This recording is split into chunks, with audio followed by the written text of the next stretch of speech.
So when you're in Africa, when you're on safari, what is your typical day? Well, that can vary. That can vary between a safari in East Africa compared to Southern Africa. It can even vary between a safari in Kenya and Tanzania. Well, let's start off in East Africa. When you're on safari in Kenya, for example, the Masai Mara, you'll wake up early in the morning. You'll then have a coffee, some snacks before going out on your game drive. Now, you'll go out on your game drive for a few hours. Now, typically you're going out at this time in the morning because the animals are more active. It's before the heat of the day.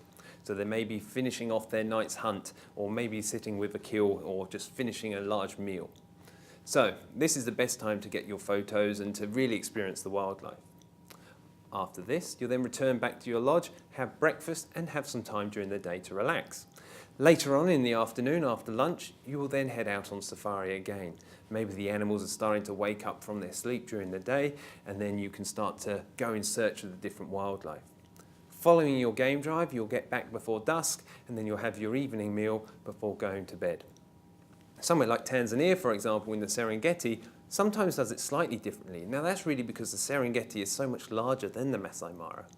So often what happens is you'll wake up and have breakfast.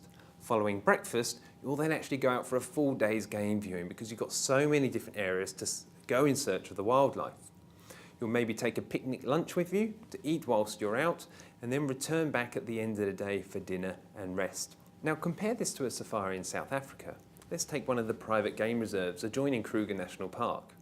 These are beautiful game lodges, and often the time that you start your day can depend on the season, whether it's winter or summer, but you'll often have some small snacks and a coffee before leaving on your open game vehicle.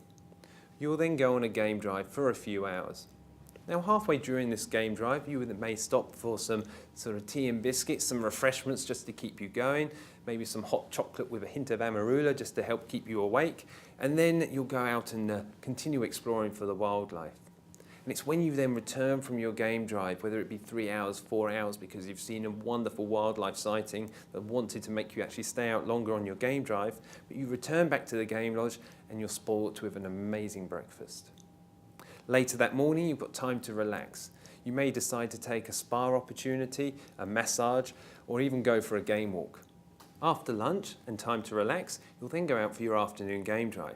Now, one of the great things about going on a game drive in the private game reserves of this area is that you get to combine the day drive and a night drive together. You'll head out for your game drive and in search of the wildlife in your open game vehicle with the guide and the tracker on board the vehicle. And then halfway through your stay will be a great opportunity there. Find a place high up to then look at the sunsets and enjoy a G&T, a lovely way for a sundowner in South Africa. And then after they've put away the G&T and then you head off on your game drive again, the sun has set, and that's when you can enjoy a night drive, where you can start to see some of the nocturnal wildlife. They get out a spotlight so you can see some of these incredible nocturnal animals. You then start returning back to your game lodge, and you may be lucky that they actually take you to a different area where you maybe have a bush dinner right out in the open, where they have lanterns and dancers and music, and you can really enjoy a bush experience and a wonderful gourmet meal. And of course, when you're going on safari and going on your game drives, what on earth do you take with you? Well, don't worry, we'll provide you with a packing list so you can know exactly what to take. But what are some of the key things? Well, of course, a camera, spare batteries, spare memory cards. You're going to take plenty of photos. Also, you'll need to just double check with your doctor about immunisations for where you're travelling to make sure they're up to date.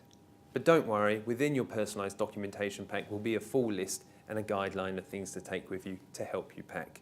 Because some destinations may have a certain luggage limit requirement depending on whether you're flying on small aircraft or larger aircraft. Sometimes it can vary between 15 kilograms, sometimes it can be up to 23 kilograms. Now, once you've been on safari and once you've experienced a day in your life in Africa, there's really nothing quite like it.